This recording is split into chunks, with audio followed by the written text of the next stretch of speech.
A game that felt like it might end the Phoenix Suns losing streak resulted in the same exact result for the fourth straight time. On today's episode of Locked On Suns, we'll talk about how the Suns fell apart late again, why this loss might be one of the worst of this streak. There's no good news today. Let's go.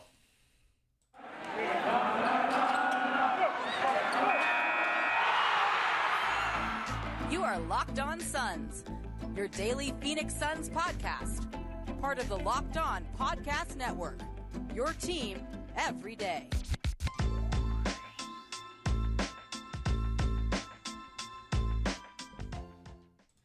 We are back. This is Locked On Phoenix Suns. We are part of the Locked On Podcast Network, and I'm your host, Brendon Kleen, a credentialed media member covering the Suns for the past 6 seasons and a writer at Suns.com and Dime Magazine. Thank you for making Locked On Suns your first listen here on this Thursday. It is hard to hit play on a day like this, and I get that, whether you're finding us on Spotify, Apple, or YouTube. A big thank you. Go ahead and hit follow or subscribe down below. Get this show in your feed every Monday through Friday. Good nights, bad nights, and all of the rest. That game, this game did not get into the hundreds. 90-88 was the final score. The Phoenix Suns losing by 2, losing a heartbreaker, I think it's fair to say, and we'll get right into it. The moment of the game, the deciding moment of this game started right at the moment when last year Suns games would have flipped into hyperspeed or whatever you want to call it. The Suns made a 13-foot jumper. Bridges made a 13-foot jumper with 5:13 to go, and the game crossed into the 5-minute mark shortly thereafter. It crossed into crunch time at the 4-minute and 48-second mark when Donovan Mitchell hit a 3, and it made it a 4-point game. Crunch time is 5 minutes or less, 5 points or less, and the Suns were amazing. They were historically good in that metric last year. Guy on Twitter, RB, somebody who I'm sure many of you already follow, tweeted out that the Suns, where is that tweet? That the Suns are worst in the NBA in clutch time after this stretch now. 7-9 in clutch games. 5-11 in clutch games. The worst record in the NBA in clutch time. All right, and so let's break down how it happened. I mentioned Mikal Bridges makes his jumper, and then Donovan Mitchell makes it 83-79. Nobody scored for a while. That was kind of the name of the game. Then Cedi Osman gets a breakdown. He takes advantage of a breakdown in transition, hits a 3 from the right corner. You can see Landry Shamet in the replay pointing over to his man, to Osman. Shamet's trying to defend the lane, getting back in transition that way. You see Chris Paul. It looked to me like he's the guy who would have sprayed out to the corner to guard that pass on Osman. He jumps at the ball too late. Osman's already open. Shamet's not able to get over. That's basket number 1. Cuts the lead from 4 down to 1. You see DeAndre Ayton make a jumper then thereafter. Then the Cavs get a 3 from LeVert, so we're now tied, all right? The Suns only get a 2, then the Cavs match that with a 3. 2 minutes and 46 seconds, we're tied at 85. That score would last for the majority of the rest of the game until Donovan Mitchell made a pull-up 3. So let me actually set the table for that 3 as well in here. There was a moment, I don't remember exactly when Donovan Mitchell fell. I can probably find where, it was a turnover, so it would have shown up in the box score. And fell down, like almost did the splits and kind of pulled, looked like he pulled the groin muscle, not to bring back the bad feelings some of you might have with that injury with Devin Booker. But it didn't actually affect Mitchell that much because, as I just said, he comes back. He takes a 3 with about a minute to go. He misses it. He takes a few shots in there, but you could tell his body's not quite right, and then eventually gets the ball. Landry Shamet's defending him on the left wing. Couple of dribble moves, then a through the legs crossover into the step back 3, makes it. I mean, he was not amazing today. He only shot 6 of 20 from the field. I thought the Suns forced him into the into the pull-up three quite a bit. He can make that shot, but that's still a victory for you.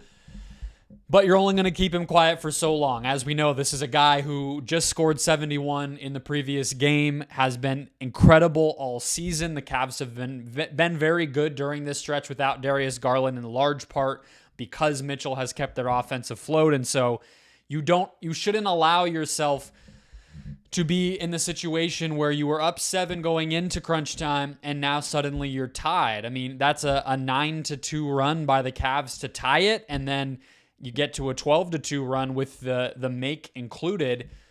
The Suns actually answered, though, and had their own play drawn up where Chris Paul was able to get the ball to Landry Shamet off of a pick and roll with Ayton. Tie game again, 88-88, and you're thinking, okay, the Suns can just buckle down for one defensive possession. Maybe this goes to overtime, or maybe they have one last shot to draw up their own play. Mitchell gets the ball again, drives into the teeth of the defense. This is, good coaching, good playmaking, whatever you want to call it. They know that the defense is going to collapse onto Mitchell, so he dishes it back. It almost felt like a pitch play at the end of an NFL game, and Evan Mobley catches the ball at the left elbow, pull up, little mid-range jumper. Mobley, that shot's hit and miss, and he was only 2 of 9 from the field. He's been in and out of the lineup. Like Kevin Ray said on the broadcast, that's a shot he's comfortable with. And yeah, it is. And again, Mitchell knowing to make the dish there is smart. He had 9 assists tonight, but I don't really blame them for failing on defense with the Mitchell 3 or the Mobley jumper there. It's more so allowing yourself to get into that position. Again, the Suns were up 5 heading into the fourth quarter.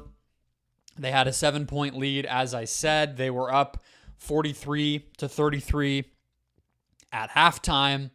They had every chance to win this game, and so I didn't want that to be the moment of the game. If the Suns had just come away with it and won, I'm going to be honest with you, I would have pointed to a stretch at the end of the third quarter where the Suns really attacked the basket well.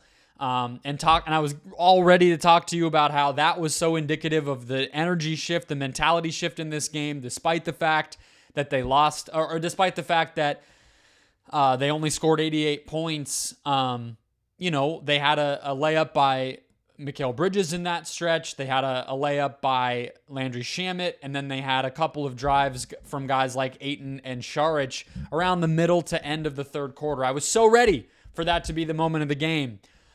And they coughed this one away. It really does feel like one of the more frustrating losses of this losing streak, the past 4 games, and this month plus of ugly basketball overall, just because it was right there and it was a good team and you have a chance to beat a good team on the road. You're up 7 going into crunch time. It's a really, really rough one. But part of the reason it was so rough is not just all of that, but they got an elite performance out of Chris Paul. And so we will spin a little bit into the positive direction here in the next segment. First, today's show brought to you by Built Bar. Yes, it's back. We love Built Bar here on the podcast, Locked On Podcast Network. Longtime listeners know. Longtime listeners have already tried a Built Bar, but they are back with more new delicious treats. If you don't want all the fat and calories of a normal candy bar or even some of the other health snacks that are out there, you got to try a Built Bar. We just got through the holidays, and I know my goal is to eat a little bit healthier.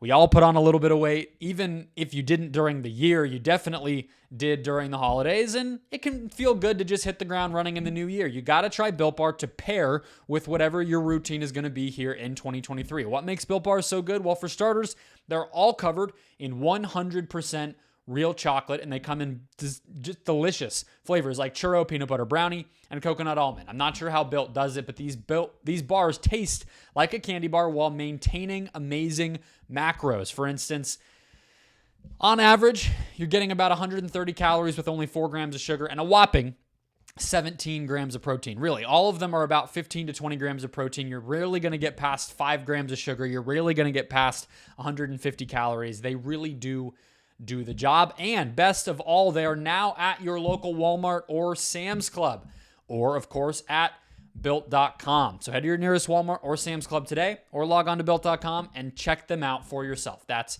Built Bars at Built.com. All right, so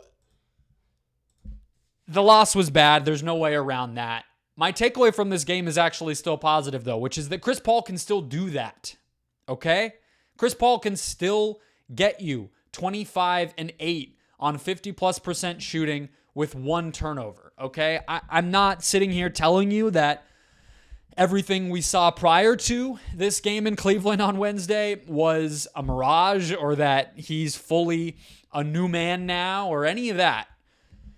But it is still important and relevant to be able to look at the season and understand that Chris Paul can still do this, okay? Whether that is your expectations for the future, a run that they may or may not be able to make later on in the season when they're healthier and the reinforcements arrive, or if it's, you're in the front office and you're evaluating what you can do to overhaul this roster, right? Okay, well, we know there's some limitations. We know there's some weaknesses. We know there's some inconsistencies. But if I'm James Jones, or if I'm Monty Williams, or if I'm the other guys in that locker room, and I'm able to look at my aging point guard and say, all right, yeah, there are going to be nights where you're 4 of 12 from the field for 10 points with 9 assists and 5 turnovers, right? There's going to be games like that. We might lose a lot of those, especially with Booker out, right? But I can also look at that guy and say, well, you're also capable to get up to 40 minutes in a must-win game, or in a winnable game, I'll say, with 25 and 8, okay? And it's not just the numbers, all right? Because Chris Paul, it's the way that he did it as well. He was 6 of 12 on floaters and mid-range jumpers, which was he didn't have a layup attempt in this game. Very vintage Chris Paul in that way, all right? So he was 6 of 12 on floaters and mid-range jumpers, and then he was 3 of 5 from deep, which adds up, of course, to better than 50% from the field, 9 of 17. He also got to the free throw line. He had one of them on the rip-through move, and he looked like himself, okay? He looked like last year. He looked like the year before. I mean, we've obviously seen even higher heights than this, but it's funny that it came in this moment too. He also he made a nice defensive, he had a steal that was really nice late I think it was in the fourth quarter, I believe on Karis LeVert, on a help play where the Cavs were just kind of going through the motions and Chris Paul was there and help. Like, he looked like a guy who physically could get to where he wanted to be and accomplish what he wanted to accomplish. Like, I don't know what else there is to say. That in and of itself is important for the future of this season, and frankly, something that I wasn't sure of. And so just to see it is important. But as I was saying, this data point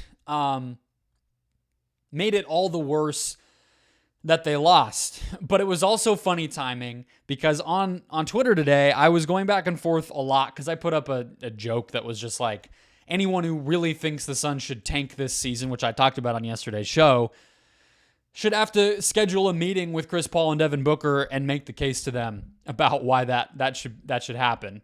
Tell them why you think the Suns should tank if you're so convinced of it. I mean, I'm telling a joke, but people were still not happy to hear that I was coming to the defense of Chris Paul, because they felt, a lot of these fans on Twitter felt like it's Chris Paul's fault that they want to tank, that he's not been good enough, and so therefore the Suns' best option now is to tank. I disagree with both of those things, but it's just funny the timing of it when I feel like people were at their lowest with Chris specifically recently, that he would answer with a game like this. But again, that makes it so much worse to lose it.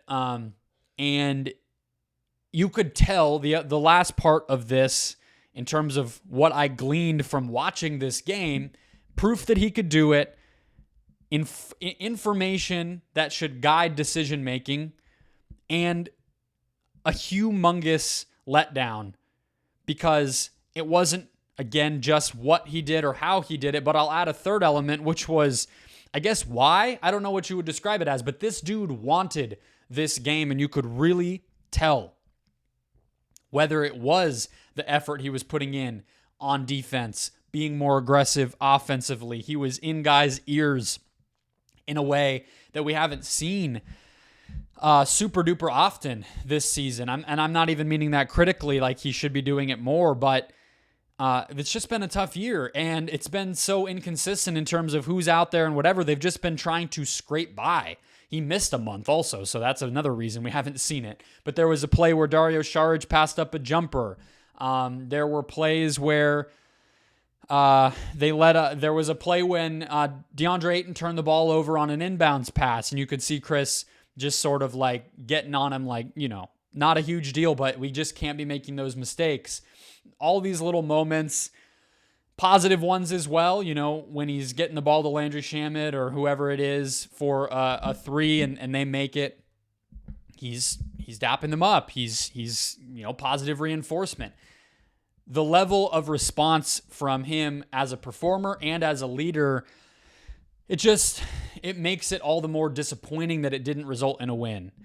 I feel like Chris Paul woke up in Cleveland, Ohio this morning and said, we're winning this game. This losing streak ends today. And he came out and he did just about every single thing that you would want him to do to make that happen. The Suns lost by 2. Chris Paul, in his 40 minutes, the Suns outscored the Cavs by 7, which means in the other 8 minutes of the game, when Chris Paul was not on the floor, the Suns were outscored by 9.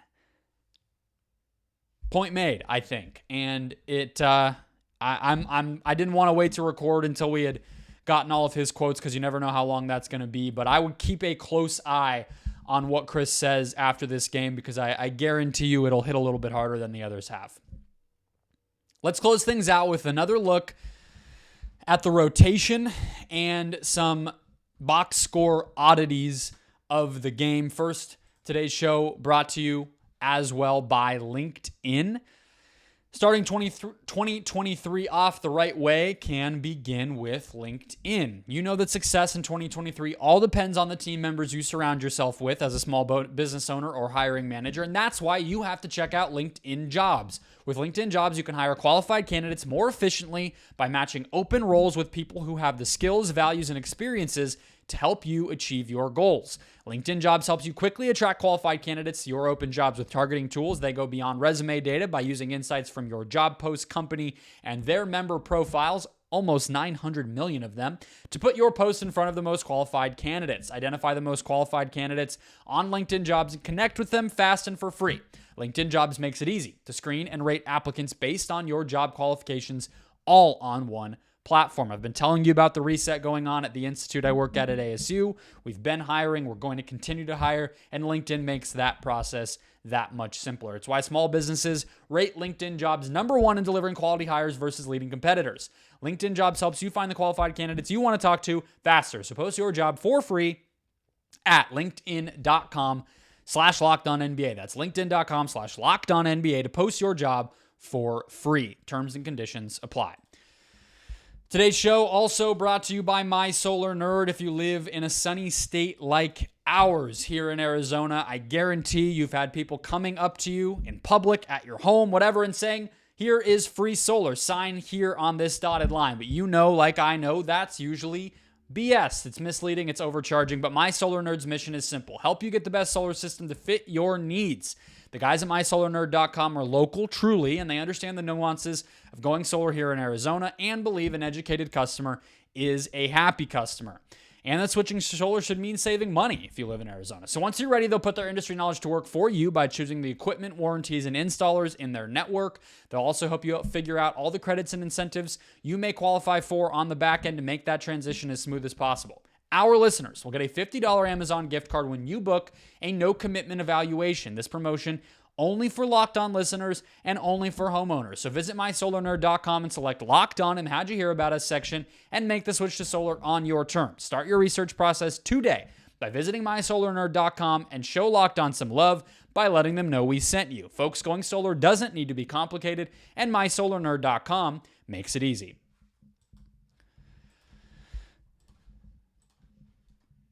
Closing things out here with the bench mob vibe check. All right, so I went in on Monty a little bit when it comes to the rotation on Wednesday's show, the one that went up before the Cavs game, and actually it might have been after the last loss. I'm not too sure. It was the day of the Knicks game, because my main problem has been lately during this time without Booker, a little bit of the time without Chris Paul in November.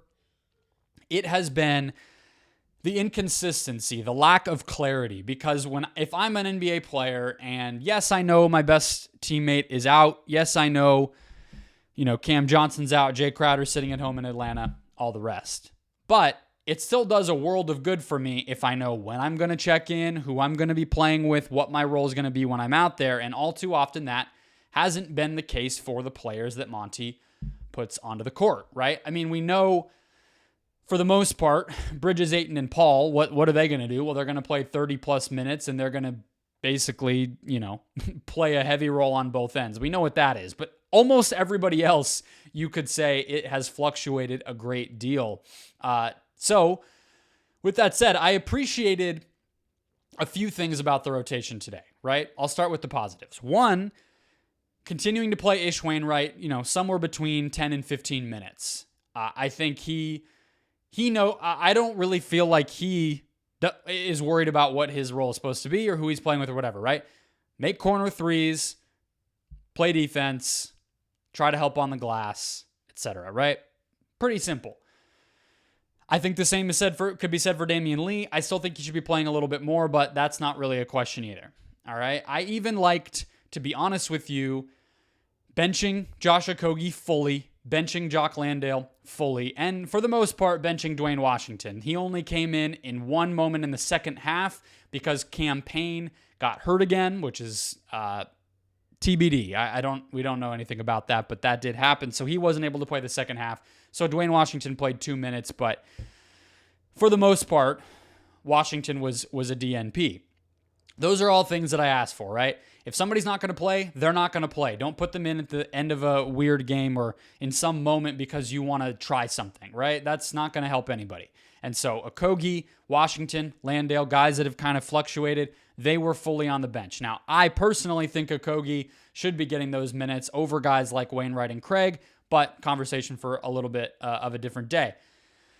The one thing I didn't like, the biggest thing I didn't like, was starting Dario Saric, and then the nature of the starts, because he really only started each half. He didn't close, not that I necessarily expected him to close, but he really only played one long stint at the beginning of the first and one long stint at the beginning of the second, and I'm not sure what that accomplished. He made his shots. He got on the glass a little bit. He had a couple bad fouls defensively because he really just isn't able to guard in space. But did his 10 points and 4 rebounds make a big impact on this game? Like, if those minutes were given to Okogie, if those minutes were given more, let's say, split between Wainwright and Lee, guys who already are in the rotation, is it a worse outcome in this game? I don't necessarily think so. And my problem remains with the defaulting to playing big. I understand Evan Mobley and Jared Allen. That is it's a threatening front line. There's a reason the Cavs were good even last year with those two. And Mobley was, I guess he wasn't a rookie last year, but a young player. And you have to adjust to that to some extent.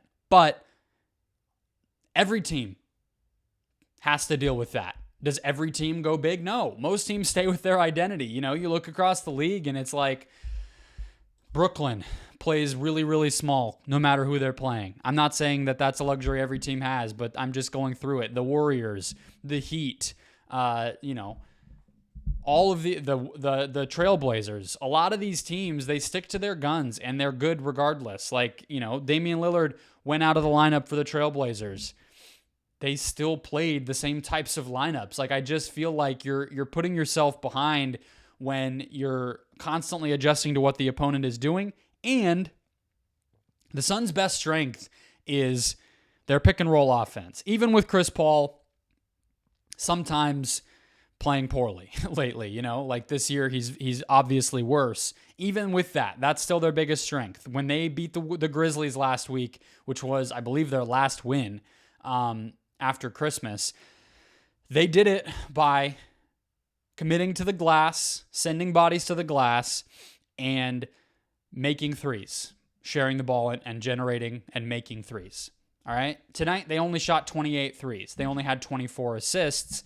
Yes, they were bigger. Did it change the game? I guess that's the question that I would ask everybody. Box score oddity of the game, I think, it's not really an oddity, but I guess it's sort of like the stat of the game, so to speak, if I'm going to call it that. It is a little bit of an oddity just because it's the one good thing that the Cavs, that anybody in this game really did on offense.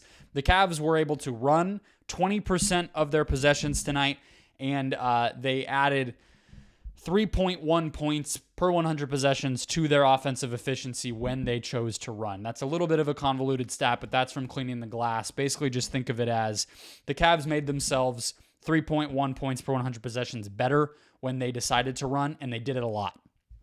And that, to me, kind of decides the game. And when you circle back all the way to the moment of the game, like I started with, and they were able to get a little bit of wind in their sails, make some big shots, put together a 12-2 run, that is why. They started to play with better pace. The Suns were missing, and they were getting down the floor. I mentioned that Cedi Osman 3. That's probably the best example of it. And that was all it took. This was a game that was low scoring, a weird one. Nobody could really make a shot. Nobody could get into a great rhythm. And you look up, and the reason the Cavs won, probably because of what they were able to do when they ran on offense. That'll do it for today's show. Tomorrow, we're going to set aside all the games. We're going to set aside the losing streak. Suns do come back home on Friday, so there's a little bit of optimism there. And we're going to give you at least 3 wild, ridiculous, outlandish predictions for 2023 with the Phoenix Suns. So that is something to look forward to end the week. A little bit of a more fun Friday show. Hit follow or subscribe wherever you're listening. Make Locked On Suns your first listen every single Monday through Friday. In the meantime, go make Locked On Sports Today your second listen here on this Thursday to get caught up on everything going on around the whole world of sports. That show is available on all podcast platforms, and I will talk to you all tomorrow.